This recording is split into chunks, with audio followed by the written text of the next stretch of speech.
بسم الله الرحمن الرحيم الحمد لله حمدا كثيرا وطيبا مباركا فيه وأشهد أن لا إله إلا الله وحده لا شريك له وأشهد أن محمدا عبده ورسوله أما بعد.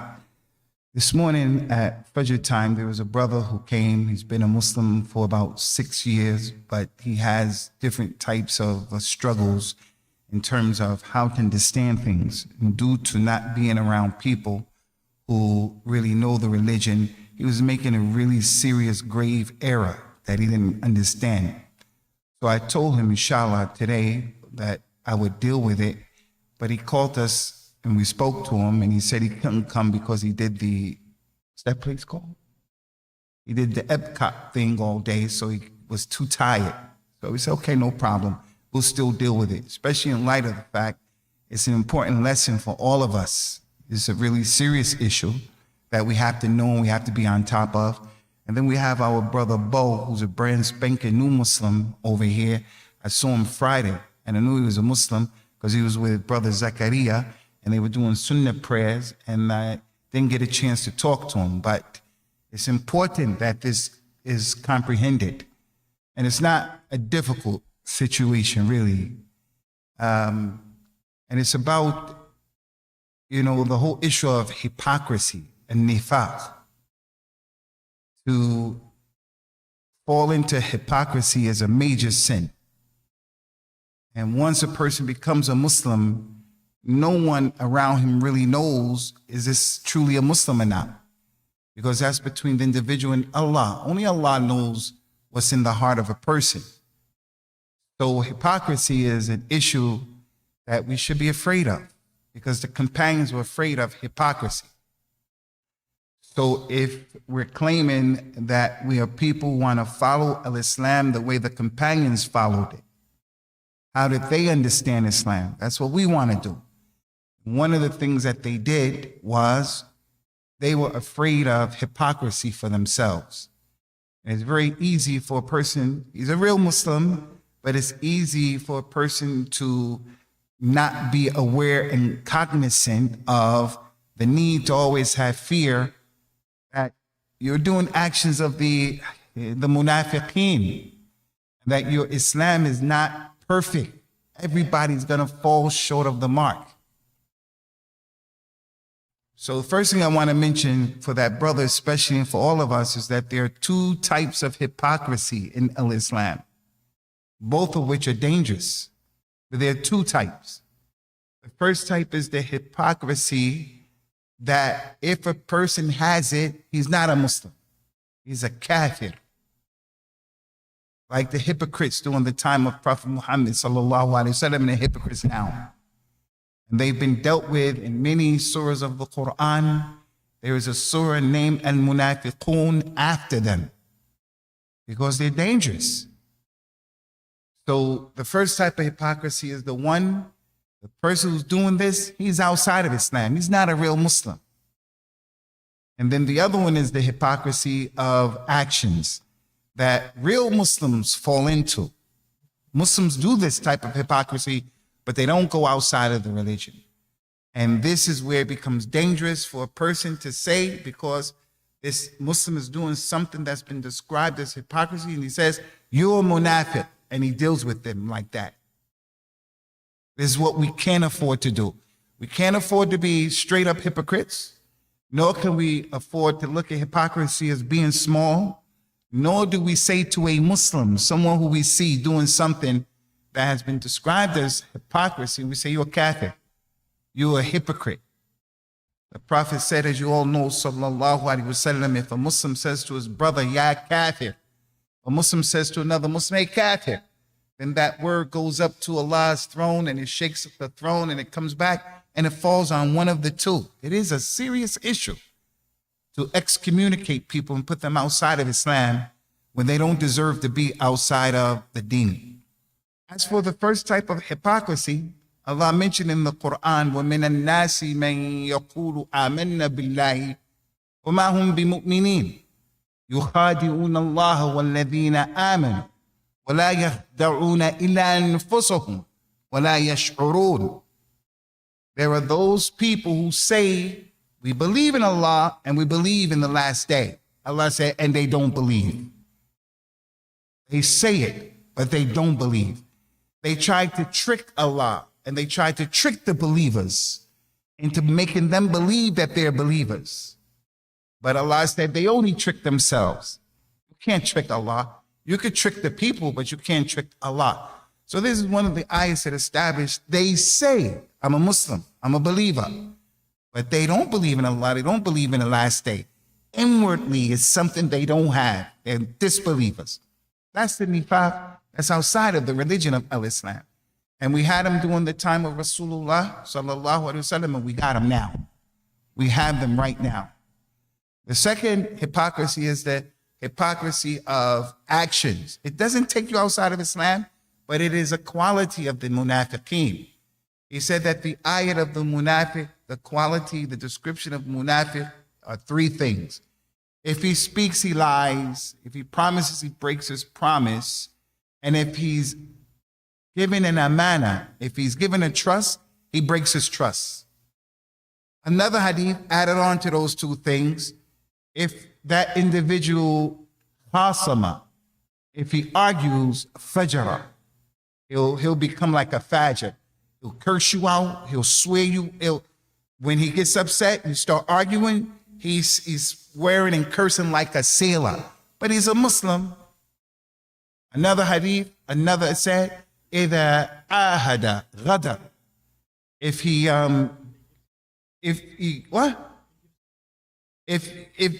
like gives you his word, he makes a contract with you. Contract, I'm gonna buy this from you, I'm gonna sell this from you. Some kind of contract and agreement. He has ghadar. He acts treacherously, stab you in your back. So those are things that Muslims do. We don't mean to do it. Sometimes we mean to do it. He says to his child, I'm going to give you this. He doesn't mean to give him anything. That's the ayat of the munafiq. So if a person does any of these things, and there are a lot, any of them, he does an action of nifāq, but he's not a munafiq, a kafir. So we want to say to our brother, don't do that. Don't do that. Don't say to Muslims because he or she argued with you, you are munafiq because you're arguing with the believers. Because there are things that everybody's doing. So first thing I want to mention, bring to your attention, Ikhwani, is the companions themselves. Everybody here, even Bo, I believe, being a brand spanking new Muslim, we've heard of the personality Umar. Everybody heard of Umar. Rasulullah sallallahu alaihi wasallam knew all of the munafiqeen. He knew their names. He knew who they were. He knew he's a munafiq. He knew that they were kuffar. The munafiqeen who are outside of Islam, they are the worst specimens of human beings. Yawm al-Qiyamah. Allah mentioned they will be in the lowest part of the hellfire. Inna al-munafiqeen fi ad-dark al-asfali min an-nar. The hellfire are levels. The Jannah paradise are levels. The highest level of Jannah is for the best of the people. And the lowest part of the hellfire from the worst for the worst of the people. And in the lowest part will be the hypocrites because of the danger they pose to the community. It's danger. We all have our homes, all of us. And we have the secrets of our homes. We have our aura and the secrets of our home. Special drawers for our wives, for our daughters. It's not for anybody else. Things no one else knows about. If you had someone inside of your house sending messages outside telling people this and that and this and that about your money, about that person is a danger on your house. That person is a danger. That's why they say, you don't want a friend who's ignorant, because he'll harm you more than your enemy will harm you. You don't want a woman who doesn't know how to take care of the secrets of the house. Big mushkil. The munafiqeen are in the lowest part of the hellfire. As such, those companions were afraid of that. Umar, when he heard that Hudhayfa was told, as all the companions knew, Hudhayfa knows the names of all of the munafiqeen. That means Hudhayfa was trustworthy for Rasulullah to entrust him with that information. He said, these are the names of the munafiqeen of Medina. Don't tell anybody. It's an amana. That's the dalil and the virtue of Hudhayfa, that he will be told that. The only one. When the Prophet died, sallallahu alaihi wasallam, Umar said to him, did Rasulullah say that I was a munafiq? That's kind of like unimaginable. Like it's hard to imagine that. That's Umar ibn al-Khattab, who, if there was a Nabi after Rasulullah, would have been him, who is in his deen, subhanAllah, but he was worried for himself. There's a companion, his name is Thabit ibn Qais al-Ansari. He wasn't around, he didn't know when the ayat was revealed, Ya ayyuhalladhina amanu, la tarfa'u aswatakum fawqa sawti an-nabi. He didn't know, when he wasn't around when this ayat was revealed. Abu Bakr and Umar got into a misunderstanding and an argument, and they raised their voices in the presence of Rasulullah sallallahu alaihi wasallam, towards each other. Allah revealed the ayah, oh, you believe, don't raise your voices in the presence of the Nabi. You have to be respectful and respectable to him, to your mother and your father, to anyone who's older. You shouldn't talk to them anyway. Someone who has white in his beard and they're older than you, you should not talk to them and express yourself anyway to them.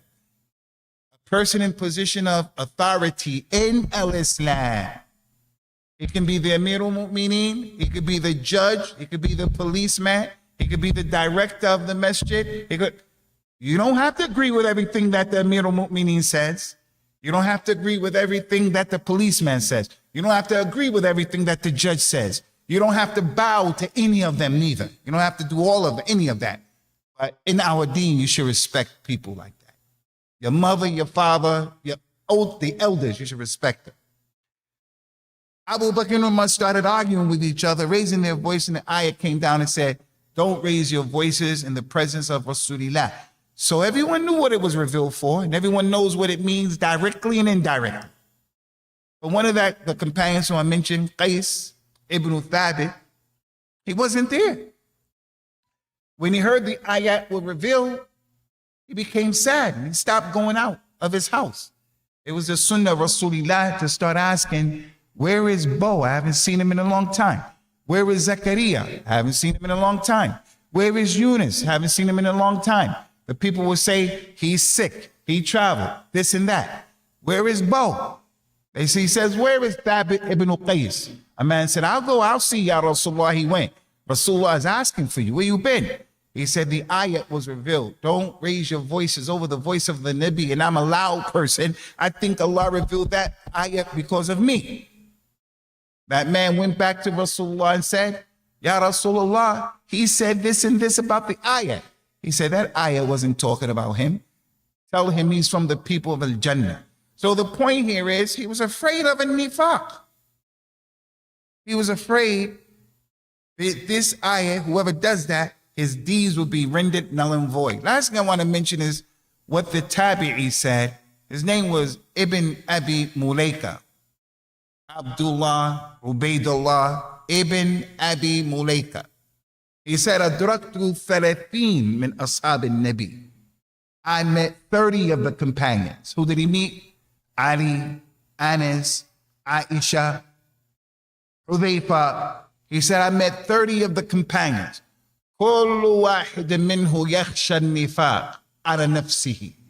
Every single one that I met, he was afraid of hypocrisy on himself. Not a single one of them said, I have reached the level of iman of Jibril or Mikael. And this is serious, because it's easy to practice the religion and not see yourself as someone who's negligent. Like some of us could have been negligent in Islam at one time. We were not practicing, you were negligent. Now you're practicing, you're a better person, inshallah. But when we get to this point of practicing, it's easy to not worry about it. Well, I'm practicing now. Yeah, but we all fall short of the mark. And that's what those companions were upon. May Allah Azza wa Jalla be pleased with all of them. So we have to be worried about Nifāq. The Salaf used to say, The believer is the one who worries about nifaq on himself, and the munafiq is the one who doesn't worry about it. Munafiq doesn't worry about it. He doesn't care either way, because he's negligent. Either a real munafiq or the one who has the actions of a nifaq is not to worry about where do you stand. No, we exist hoping that Allah will accept and bless us, and hoping that he doesn't punish us, inshallah. So I wanted to share a few things with you, brothers, concerning the issue of the nifaq, al-amali, that is common. Some of the people said to Abdullah ibn Umar, "Ya Abdullah ibn Umar, you know when we sit in front of the sultan or we sit in front of the umara, the leaders, we talk to them in one way. And then when they leave or we leave them, we talk to them in another way." Meaning, when they sit with these people of authority and position, people who they're afraid of, or people who they hope they'll get benefit from, they'll praise them and talk good about them and raise them up and smile on their face. But when they're away from them, they'll say about them, they're cowards, they're munafiqeen, they're thieves, they're kuffar, they're criminals, and on and on and on and on and on. And this is something that is prevalent in our ummah today. This is prevalent. How people talk bad about the leaders of the Muslims, but given an opportunity to be in their presence, you won't have anything to say. And there's a hadith that says the biggest jihad is to say the kalimatul haq in front of a leader who's oppressive. Not behind his back. Tell him the truth about himself when you're right there, because he could snatch you up and put you in prison or do whatever he wants to do it. So it shows a level of courage and nasiha. I wouldn't advise everybody to do that. You have to save your life. But if you had to tell him the truth, would you be able to do that? Would you be able to tell people in authority the truth? But when you're away from them, the boss, you'll see the co-workers talking about the boss as he's the worst thing that's ever been created. The boss is this, the boss is that, the boss is this, the boss is that. As soon as, hey, oh, how you doing today, boss? They even say, how we doing today, boss? We okay? We okay? Abdullah bin Umar, when he heard that from the people, said, during the time of Rasulullah, we, the companions, we used to see this as nifaq. Nifaq, a person who has two faces. You're smiling in the face of the person, and then behind their backs, you act in another way. So is that the nifaq that takes you outside of Islam? No, but it's something that's common. So why wouldn't people be worried about that? Come to people with the same face. The same face. Now, that doesn't mean that if you don't like a person, you should be nasty to them. No, that's not what that means. That means just be consistent.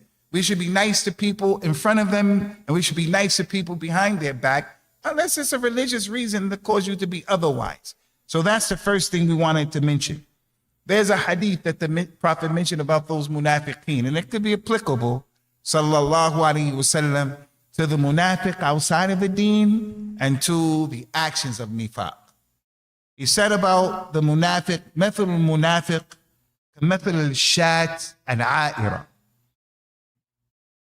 العائرة بين الغنمين تعير إلى هذه مرة وإلى هذه مرة. He said the example of the hypocrite is like the example of the sheep that is naked. He called him the sheep that is naked. Then he went on to describe what that means. He said it is the sheep that he goes over here to these group of sheep sometimes, and then he goes over here to these group of sheep sometimes. He doesn't know which one to go to. That's how the munafiqeen have been described in the Quran.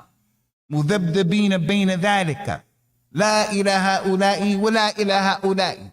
The munafiqeen are all over the place. They're not really with the Muslims or against the Muslims. They're not really with the kuffar or against the kuffar. They are wherever they can get benefit. Wherever you can get benefit.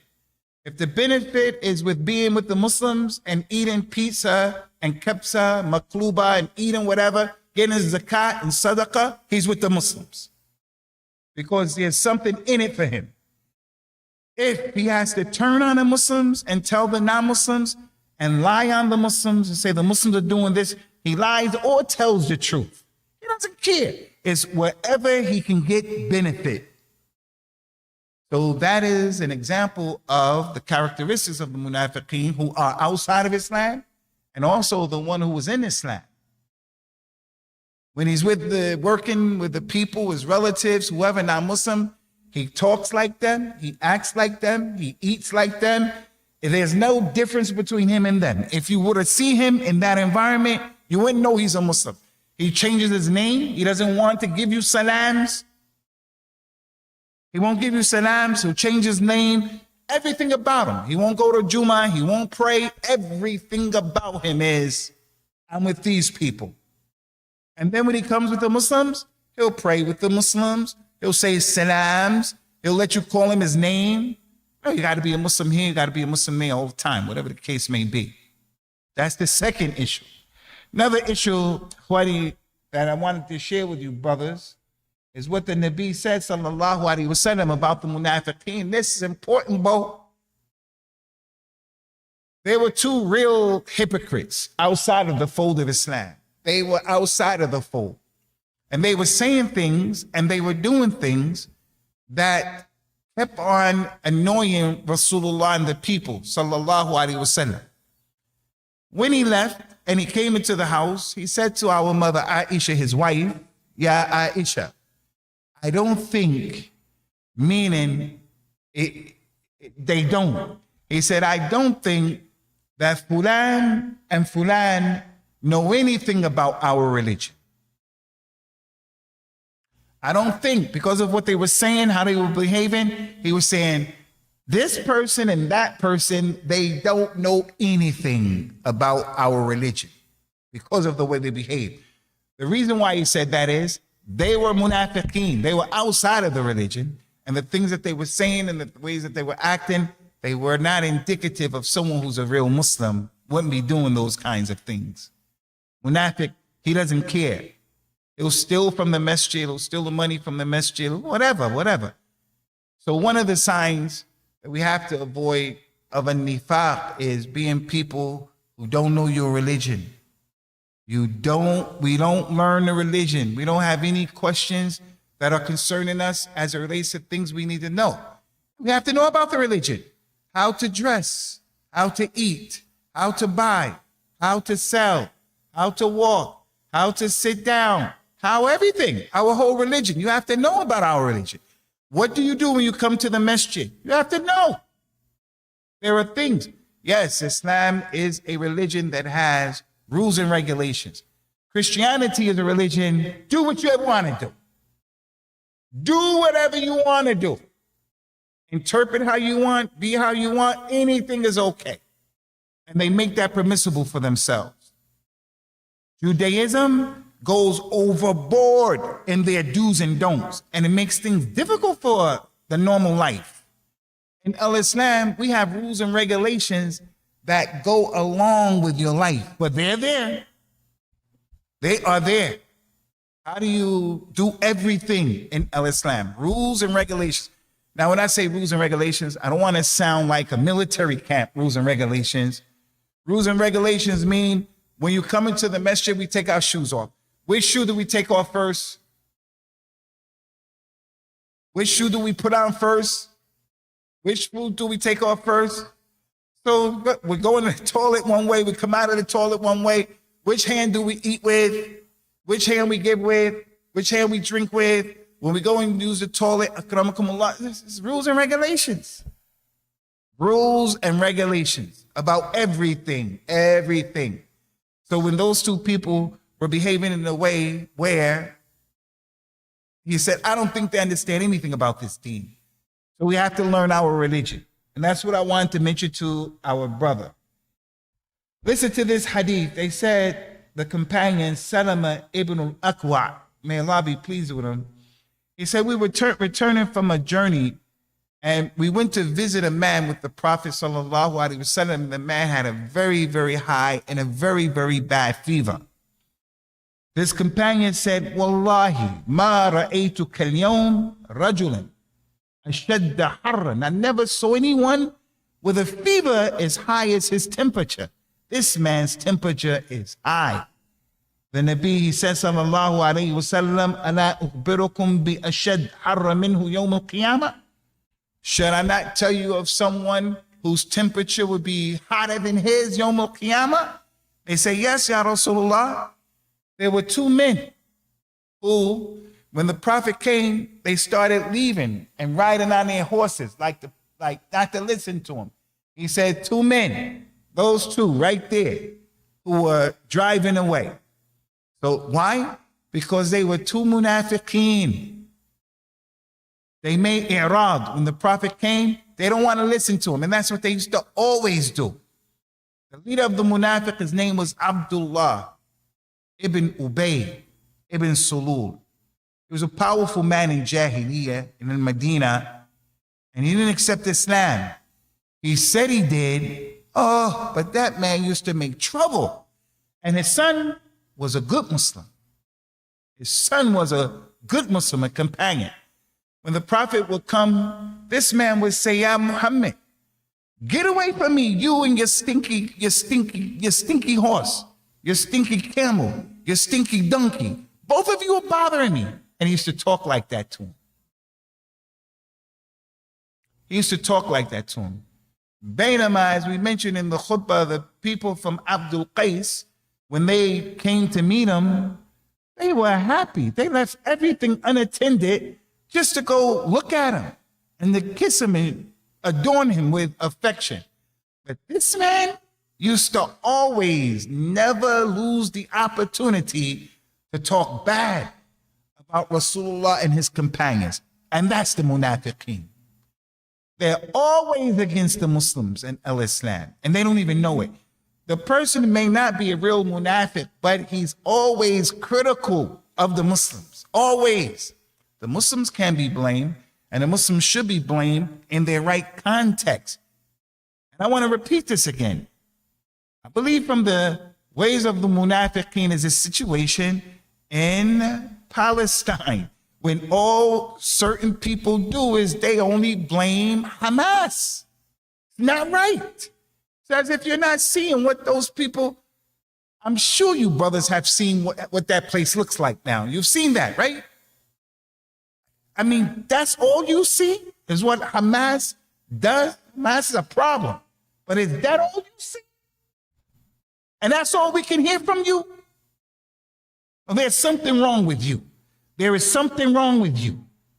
We'll talk about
obviously that person is outside of al-Islam. But the munafiqeen have been dealt with a lot. I want to bring it back to this issue of Abdullah ibn Ubay ibn Sulul. When he died, the Nabi of Islam, sallallahu alaihi wasallam, in giving dawah, he wanted to acknowledge and recognize his position because he was a leader. And he had a sha'biyah. What's that again? He had popularity amongst a group of his people. He was someone that they respected. And he was the leader of the munafiqeen, and he was the one who was always making tahyij and agitating the situation. He was the big leader. So from al-Islam is to put people in their proper places. He has respect. If he's a bad person, we won't just disrespect him. I saw and I see some of these Muslims who grow up in Philadelphia and in Chicago and places like that, going to the graves of their ops, the opposition. They call them the ops from the other gangs, and taking shovels and digging up the dirt. Or, afwan, urinating on the grave. And the people are putting this on social media. What do you think normally happens to the one who does that? What do you think? The one who does that in today's society. What do you brothers think happens to the one who does that? Huh? Arrested. Almost 100% of the time his ops kill him. You're just writing your own death certificate. But these young people in this culture that we have here today is culture of popularity, getting views and the shock and shocking the people.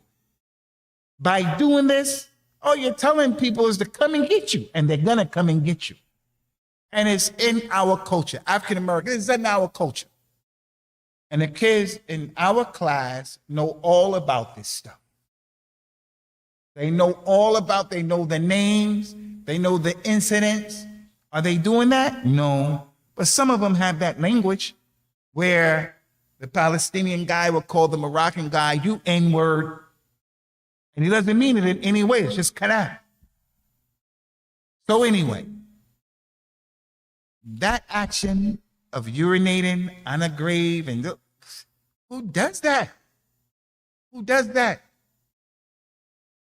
So when that man died, Abdullah ibn Ubay ibn Sulul, his son came and said, Ya Rasulullah, give him your shirt. Let him, he had 2 shirts on. He said, let him get buried in your shirt that's touching your skin for the barakah that we believe in. It's legislated. Rasulullah gave it to him and said, when you wash him and everything, let me know. When you bury him, you wash him. When you wash him, let me know about it. After they washed him in his shirt and everything like that, they called the Nabi sallallahu alaihi wasallam. He got ready to pray over him. Umar started saying, Ya Rasulullah, you're going to pray over him? And he did this and this and said this and said that and said this and said this. And Umar said later, I was surprised at myself how I kept the jara'a,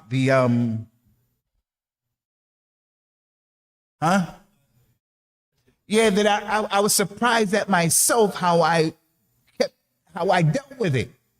Like insistent, don't pray over this man. And Allah prohibited you from praying over him. And he just started mentioning all of those things and all the trouble. How would one of you feel if someone said about your father, or an example about you, get away from me, you stink. I don't like the way you smell. You're funky, you got body odor, and we don't want you to share this place with us. And he says that in public, in front of other people. You say, what? What if they said that to someone you really loved? So Umar wasn't having it. Ya Rasulullah, he used to do this, he did this, and it was a lot, ikhwani, it was a lot.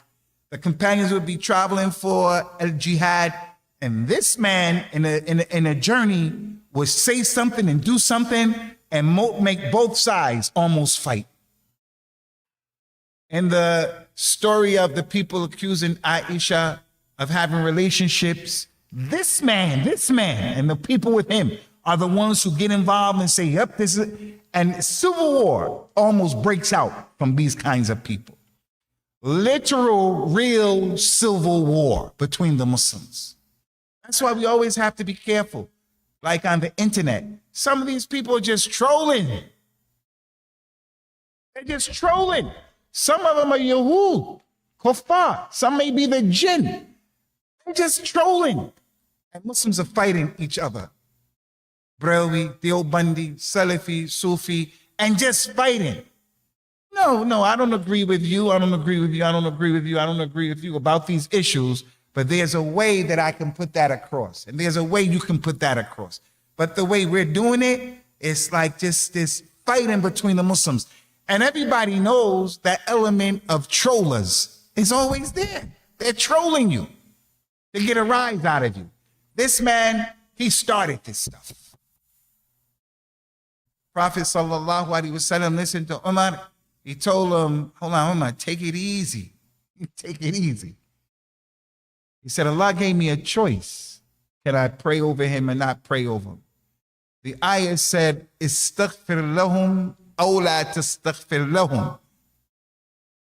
In tastaghfir lahum 70 marra, falan yaghfir Allahu lahum. Ya Muhammad, seek their forgiveness, munafiqeen. Ask Allah to forgive them or don't ask. Even if you ask Allah 70 times, Allah is not going to forgive them. He says, so Allah said I could ask 70. I'm going to ask more than 70. Showing how gentle man he was, how easy it was. He got ready to pray over him, and then the ayat came down. One of the many ayat that Allah sent down supporting what Umar was saying. Does that mean Umar is better than Rasulullah sallallahu alaihi wasallam? It doesn't mean that. It's just that many ayat came down supporting the position of what Umar was saying. He mentioned in the Quran, لا تصلي على أحد منهم مات أبدا ولا تقوم على قبره. Don't you ever pray on any of them who have died, ever. And don't stand over the grave. Don't pray on them at all. And the Prophet backed up, sallallahu alaihi wasallam. So that shows us in the Sunnah. If a person has the actions of the munafiqeen, for an example, people give him money, borrow him money, and then he dies, and he was well known, ma'ruf, mashhur. He don't pay people with money back. Now for the janazah, certain people choose not to pray over him. Certain people choose that. And if we know that he's a munafiq, a real munafiq, salat over them is not even permissible. But we don't know who's a munafiq. We don't know who's not a munafiq. And during this time, we have to be careful about boycotting people's janazas. Because it's not really the time for that. Unless someone did something really mad. Like back in the UK, there was a brother from Libya, a young brother. He was a new Muslim,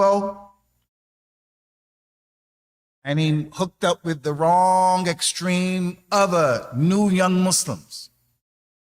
And they started talking about the Muslim world and the oppression and everything that's going on. And this young boy somehow, some way made a bomb with nails and stuff. And went into the arena in Manchester where I think her name is Grande or something. Know what I'm talking about? Yeah, that's her. Ariana Grande, the football player for the Kansas City Chiefs. He had a partner who was getting people to vote. What was her name?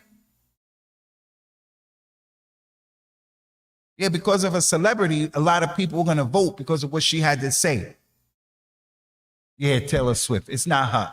It was Grande. It wasn't Taylor Swift. I didn't want to get it mixed up because the other day I mentioned the Red Sea and I meant to say the Dead Sea. And nobody here, no one here said anything. So people who said, this guy said the Red Sea, he's dumb, you know? That's why you guys gotta help a brother out. It was the Grande girl. The bomb blew up and killed some kids. They caught the boy in Manchester. No one in Manchester wanted to pray over him. But I think one of the reasons is They want to be politically correct, and a lot of them just afraid, I think.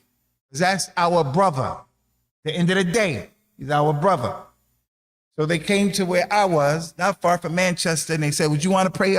I said, I would like to, but I'm not going to pray on him because of that thing that he did.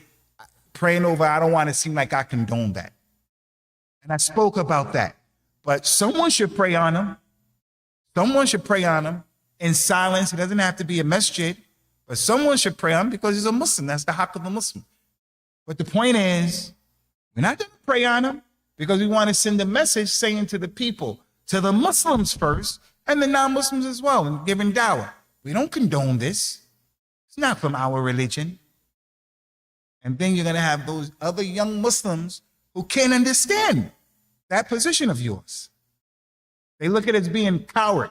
Just pray on it. No, we don't condone that. Just like we wouldn't condone a person who is stealing the community's money and never paying the money.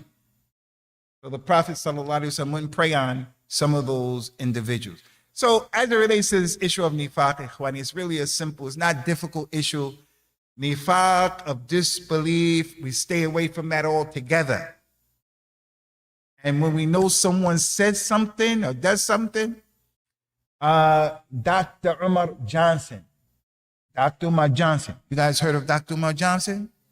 Dr. Umar Johnson says, this is why I left Islam. This is why I'm not a Muslim. I grew up in the Masjid. We say, you're outside of the religion because of what you said. Because of what you said. And your color and your history doesn't mean anything to us. So if he tries to make a connection or a claim to Islam, we say, you're a munafiq. You are a munafiq because of the stuff that you keep saying, which constitutes kufr. But as it relates to people who are trying to practice Islam, when we fall into these indiscretions and things like that, don't call a person a munafiq, saying he's a hypocrite. Because what you're saying in essence is that he is a non-Muslim. And Allah is A'la and A'lam.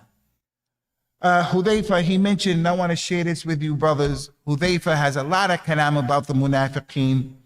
He said to the people during his time, after Rasulullah sallallahu alayhi wasallam, he said, إِنَّ الْمُنَافِقِينَ الْيَوْمِ شَرٌّ مِّنْهُمْ عَلَى أَهْدِ رَسُولِ اللَّهِ صلى الله عليه وسلم كانوا يومئذ يسرون واليوم يجهرون. He said that the hypocrites of the time of Rasulullah are better than the hypocrites during his time after Rasulullah. He said because the hypocrites of the time of Rasulullah sallallahu alaihi wasallam, they used to hide their hypocrisy. They would say they believe and they would act like they were believers. They would hide it, conceal it. He said, but the hypocrites today, they show it. And wallahi, this is what we have today. This observation is what we have today. We have those people who compromise their vertebrae to please these non-Muslims. And they say all kind of crazy things about homosexuality and about things in our religion. And similar to that is what Sheikh Muhammad ibn Abdul Wahhab said as well concerning shirk. When he said that the mushrikun during the time of the Prophet were people who, when shiddah, something happened, they would call on Allah by himself. When they had a problem, they would call on Allah. If they were in the ocean and the wind and stuff, they would start making dua to Allah with ikhlas. But when Allah causes them to arrive safe to the shore in times of safety and security, then they'll make shirk, call on Allah and call on others. He said during his time, the people, whether it's good times or whether it's bad times, the people now during his time, they call on other than Allah. So, and Nifāq is like that now. During the time of the Nabi, everything during his time was better. I don't know if you could say Nifāq was better, but it was less. It was less than what we have now. Okay, Ikhwani, if you guys have any questions, I hope you guys understand that. You got that, my man Mo? Don't say anybody is a hypocrite. It's not our business, all right? But avoid those characteristics of hypocrisy. Anybody have any question, any comments, anything like that? I think the kumshay. If somebody lies,